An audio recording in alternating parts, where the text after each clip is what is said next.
Do not skip this video. What you are about to see happened in a real courtroom and changed the entire country's justice system. A child, only 3 years old, did something that shocked everyone. He pointed to a police officer among dozens of people. What happened next will leave you speechless. Turn on the notification bell and find out how an innocent child uncovered one of the biggest scandals in history. Please also let us know where you're listening from. It was an especially lively Tuesday at the Central Court. What seemed like an ordinary session was about to turn into one of the most significant legal cases in Brazilian history. Among the crowd was Carolina, holding her 3-year-old son, Gabriel.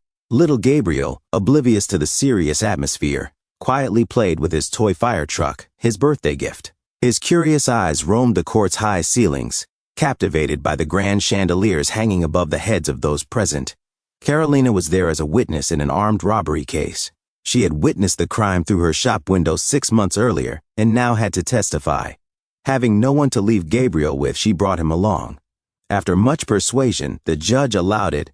The formal atmosphere of the court sharply contrasted with the child's innocence. While lawyers in their impeccable suits hurried through the corridors, Gabriel stayed in his own little world, driving his toy truck across the armrest of his chair. Then, the side doors opened for the bailiffs and police officers assigned to maintain courtroom security. A line of uniformed men and women entered, taking their usual positions. It was routine. No one paid much attention. No one except Gabriel. Suddenly, he stopped playing, his wide eyes fixed on one particular point in the room.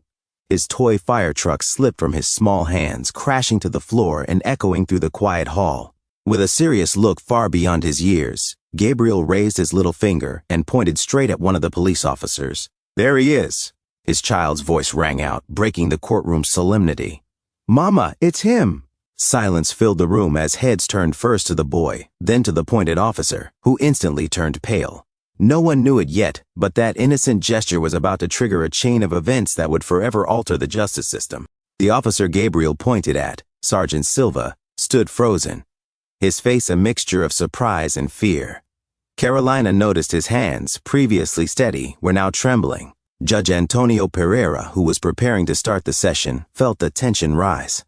"Mama, it's him. That's him," Gabriel insisted with alarming certainty. Carolina, embarrassed by the attention, tried to calm her son, but Gabriel refused to be quiet, his eyes locked onto the officer.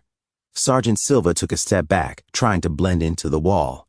Prosecutor Dr. Paulo Marquez watched with growing curiosity. With 20 years of experience, he trusted his instincts, and something about Silva's behavior triggered alarms. It wasn't the reaction of a wrongly accused man.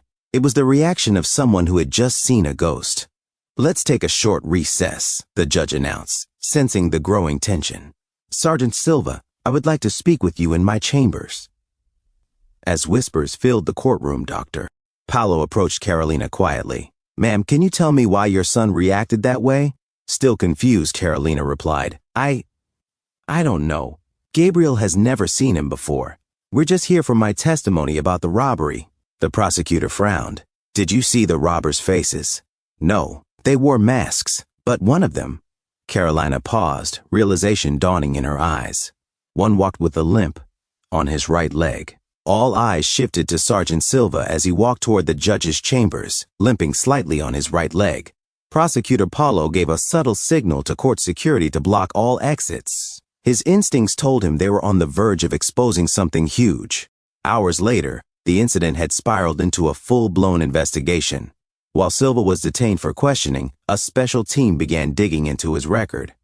What they found went far beyond anyone's expectations. "Get me every case Silva was involved in over the past 5 years, Paulo ordered. The prosecutor's office quickly turned into an impromptu investigation center. Stacks of files piled up.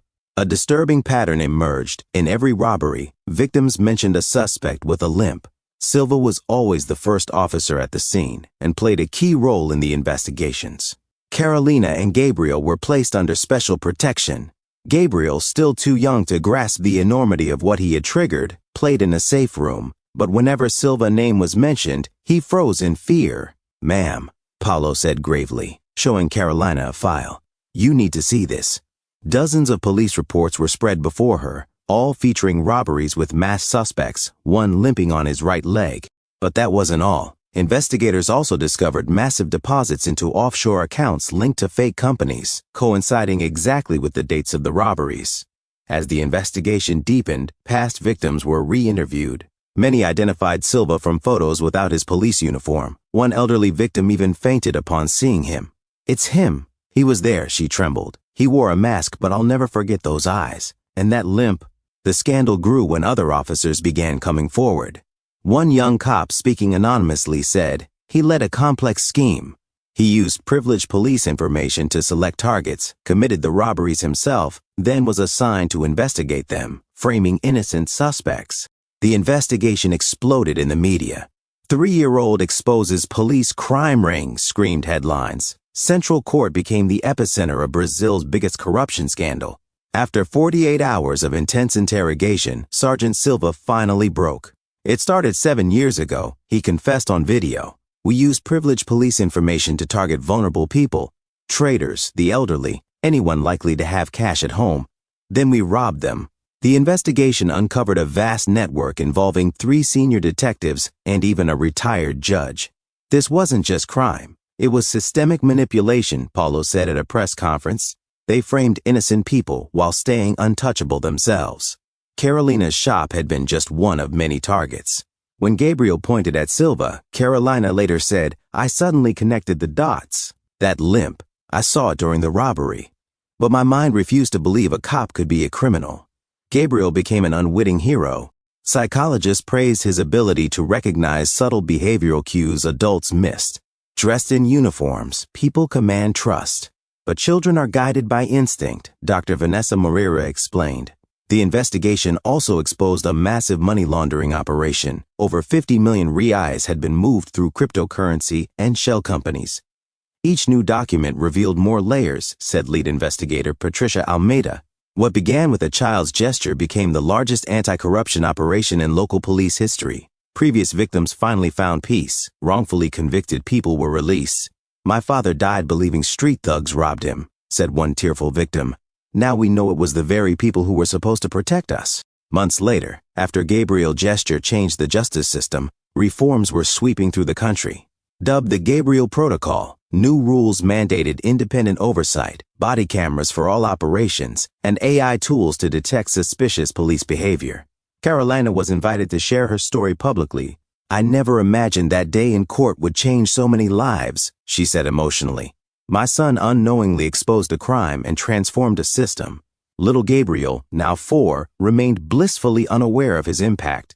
His photo, pointing his finger, became a national symbol with the slogan, "Truth can come from the purest sources." All recovered stolen funds were used to modernize the police and support victims. "This case taught us to look beyond appearances," said Paulo, now head of the new anti-corruption unit. "A child showed us that truth doesn't hide behind badges or ranks." Delegations from other states and even countries came to learn from the Gabriel Protocol.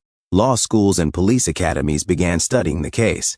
"This reminds us," said an international security expert, "sometimes we need a child's innocence to see what our prejudices blind us to." A memorial was built to honor the victims, and a psychological support program was launched for those affected. Gabriel, meanwhile, simply remained a happy child, unaware that his innocent gesture had planted the seeds for sweeping change. "Sometimes," Carolina said during the opening of a new police oversight center, "we need to set aside our adult sophistication and embrace the simplicity of a child's perspective. My son taught us that truth is clear as day, if only we have the courage to point to it." This incredible story has come to an end, but its lesson lives on. Subscribe and activate the bell so you don't miss our next gripping story. And let us know in the comments, what part of this story touched you most? Share this video with friends and family. Together we can make a difference in creating a fairer world.